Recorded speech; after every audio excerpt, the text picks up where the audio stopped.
The 2019 Corruption Perception Index released by Transparency International shows that Nigeria has further dropped in the global rating, scoring 26 out of 100 points. However, the Economic and Financial Crimes Commission, the EFCC, has condemned the Perception Index rating, insisting the country has done well in the fight against corruption. Our next report focuses on the ongoing efforts at convictions and, of course, assets recovery by the anti-graft agency, the EFCC.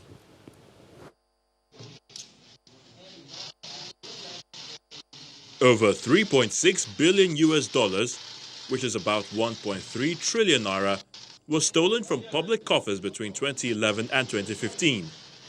This is according to the acting chairman of the Economic and Financial Crimes Commission, Ibrahim Magu, at an event organized by the Bureau of Public Procurement in Lagos in 2019. Mr. Magu estimated that one-third of the stolen funds could have been used to construct over 600 kilometers of roads and bridges across the states, build more than 200 schools, help educate about 4,000 children, and build over 20,000 units of two-bedroom houses for the citizens and more projects. As part of efforts to strengthen the anti-graft war, the federal government announced a whistleblower policy in December 2017, leading to the recovery of 151 million US dollars and 8 billion naira within the period. Another agency saddled with the responsibility in the fight against corruption in the country is the Independent Corrupt Practices and Other Related Offences Commission, ICPC. The agency revealed that it was able to recover assets from operations, interim and final forfeiture to the tune of 77.04 billion naira in 2019. EFCC was able to secure convictions of more than 190 people since January 2019 and 313 in 2018.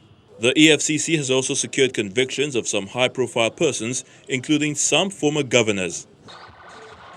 Just on Friday, the EFCC organized a nationwide walk against corruption, which was largely youth-driven and aptly tagged Nigerian Youth Walk Against Corruption. The acting chairman of the EFCC notes that the youth need to be awakened and mobilized against corruption. You are the most vulnerable. You are the victim of corruption. You are the most affected when it comes to evils in corruption. So that's why I want to appeal to you to please take ownership in the fight against corruption. The agency believes that with effective coordination of the domestic effort and that of the global fight against money laundering and terrorist financing, the war against corruption will certainly be won in Nigeria. Let's take you live to our Abuja studios, where we're being joined by the Country Director of Action Aid, Mrs. Eneobi, for more on the issues of anti-corruption fight. I want to thank you so much indeed for joining us on the News at 10. From that report you just listened to, how would you assess the anti-corruption fight in the country so far? I want to thank you for inviting me. When you look at the report, yes, it's good to invite the youth to come in and join the fight against corruption, because the youth constitute about 62% of our population, which is the energy of the country. And for any kind of development, you know, a country that wants to develop, you have a volume of people, which, you know, a population that should be a blessing to you. When we are looking at, yes, EFCC has been doing a lot. They've arrested so many people, have convicted a lot, but there is still a lot to be done. Because we want to see, and the press has been very, very good. I think the media has been, you know, on high point there, because we've seen when the monies were recovered and all of that. But these monies have owners. Who are the owners of those monies that are recovering? Has it been recovered? If it has been, yes, they were recovered, but what has it, you know, what good has it led to? Or what has it turned to? I think the Corruption Perception Index, of saying that Nigeria is like the last index, Nigeria is 144 out of 180, about 180 countries. But when you are looking at it, yes, you say that the country is doing a lot. I agree that the country is doing a lot, because EFCC is doing a lot, Independent Corrupt Practices Commission, you know, they're also doing a lot. We're also having so much by the police squad. We should also acknowledge the fraud unit or the fraud department of the Nigerian police force as well. But corruption perception, the perception is about the knowledge of the citizens. You need to look at the fact that it's an information thing. We need to let the country know. It's important to have civic education for the populace. You need to open up. Transparency and accountability is very, very important. Many countries that have opened themselves up and said, yes, this country is corrupt, we want to do something about it. Inclusiveness of people in governance, inclusiveness of the citizens on the things that the country is doing is very important.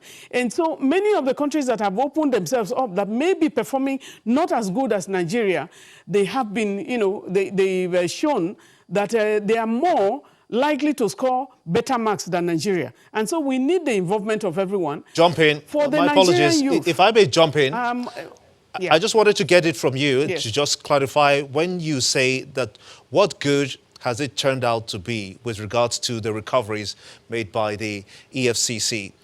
What do you expect in addition to that? We want sanctions. There should be names to when there's a recovery. If something has been recovered, who is looting? There's a lot of looting that have gone on. We have a lot of governors that are still, so many cases against them. But many of those governors today, I can say that they are in the parliament. So then if people need to answer, there must be sanctions. And Nigerians should know about sanctions. Recently, they had a conviction of, one of the former governors. Somebody who had been a governor for a very long time, and for 8 years, and then went into parliament for 8 years, and you are convicting him for the crime he committed how many years ago? He is not alone. There are many of the mates that are in parliament. What has happened to them? When I say what good has it become, that money that has been saved, what has it been? What has the money turned into? Because we have issues of gender-responsive public services, we say the youth are affected, but we are having maternal mortality like no other. In Nigeria, as if we're about in the 5 last countries of the world in terms of maternal mortality and also, child mortality. So we need to be able to see what the money is going. I like the analysis which the acting chairman made of how many classrooms or how many things is going to turn to, but the ones that are recovered, let's see what it's doing. But we are mobilizing. ActionAid is working and with many other organizations, with even the EFCC, the ICPC, National Orientation Agency, and many other organizations to stay. Everyone needs to stand up right for Nigeria. And so I'm really excited that it's a government agency that is mobilizing for this coalition. And the civil society organizations are quite excited with that. And we need to mobilize and take back Nigeria. From even the politicians, people who are corrupt, they need sanctions. We need more of them to go to jail, and not just going to jail, but recovering the money. Because people are not just only, people are not buying how many houses when we know they cannot ordinarily afford it. They are buying streets, while many are going, when we have about 100 million Nigerians going to bed hungry. That's a good place to let it rest. I must sincerely thank you so much indeed. Upright. Mrs. NLB, I can understand your passion to get this anti-corruption crusade to be deeper. Many thanks indeed for talking to us. The country director of ActionAid, Mrs. NLB. Many thanks indeed. For many, the mention of Okeafa Canal in Lagos brings back the memory of the drowning of fleeing residents following the explosion at the Armory at the Ikeja military cantonment in 2002.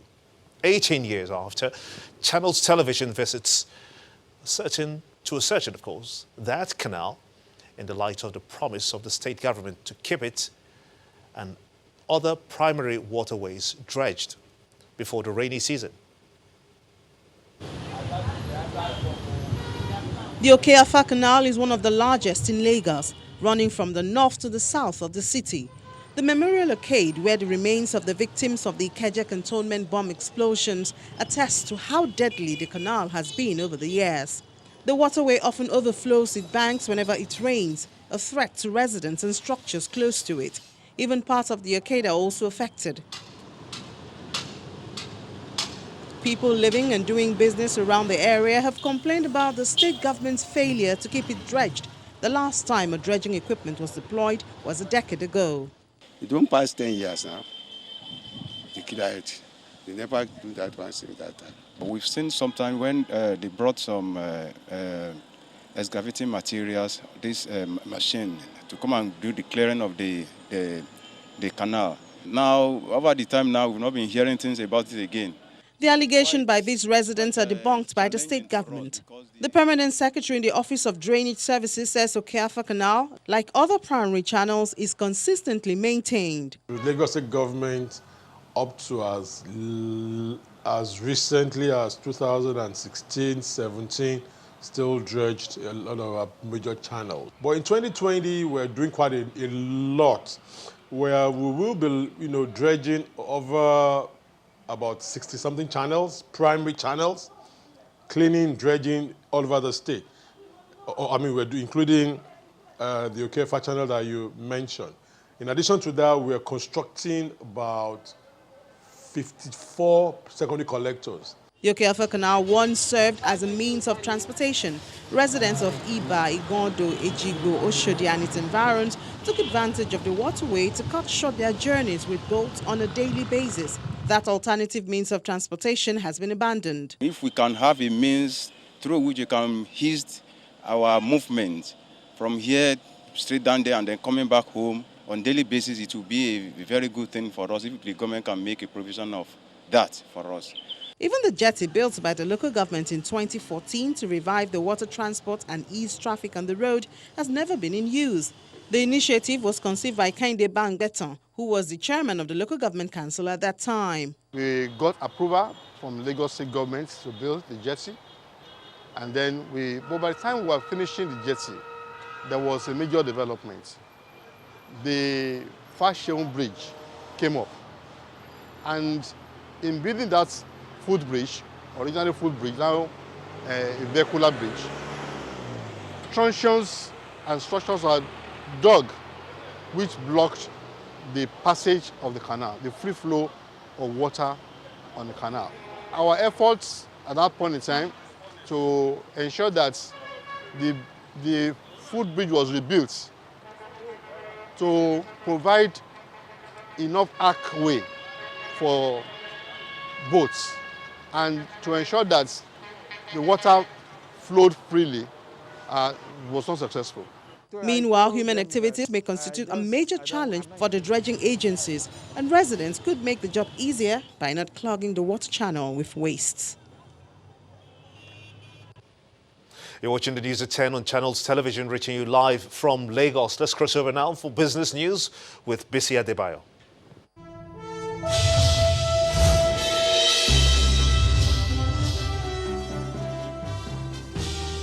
Thank you, Gimba. The Securities and Exchange Commission says the implications of the federal government's 2020 budget from the private sector perspective is not clear. The head of risk management at the SEC, Ikechukwu Emmanuel, stresses the need for extensive framework on public-private partnerships that will aid the government achieve its infrastructure objectives. The budget does not relate to growth and job creation, and implications of the budget from private sector perspective are not clear. That's referring to the 2020 budget. Advocacy efforts need to be made to government to conserve the nation's scarce resources, as this is fundamental to the budget. Some initiatives from the third budget seminar were addressed in the 2020 budget. However, issues such as public-private partnership would aid government, particularly in achieving infrastructure objectives. And there's need for a specific framework on PPP and concessions in order to address infrastructure financing, while a number of legislations are also required to support the Finance Act. We refer to the Petroleum Industry Bill, the ISA and KAMA, which are still on the tables. The Finance Act has positives for the capital market, and it was indicated that provisions on taxation of insurance companies might lead to improved performances and higher market valuation of these companies, and in turn further uplift equities. The president of the Abuja Chamber of Commerce and Industry, Mr. Adetokunbo Kayode, wants the federal government to ensure full implementation of policies that will allow small businesses thrive in the country. Mr. Kayode, who made the call at a meeting in Abuja, explains that small businesses contribute immensely towards job creation and poverty reduction and are yet to receive the desired support from the government. And weak sentiments continue to dominate the Nigerian equities market for the third consecutive time as the all-share index tumbled by 1.11% to 27,755.87. Significant losses recorded in the consumer goods and insurance sectors weighed on the market performance as both indices declined. The oil and gas and banking indices also followed, while the industrial goods index was the sole gainer. Livestock feeds led 18 other gainers for the week, which also include United Capital and Trans-Nationwide Express, while 35 equities declined, led by Linkage Assurance. Meanwhile, a total turnover of 912.17 million shares worth 12.12 billion naira in 17,083 deals were traded this week by investors. Analysts at Quarters Capital expect the bearish trend to persist as weakening market sentiment and the absence of positive catalysts are expected to pressure market returns. And that's it on business news. It's back to Gimba.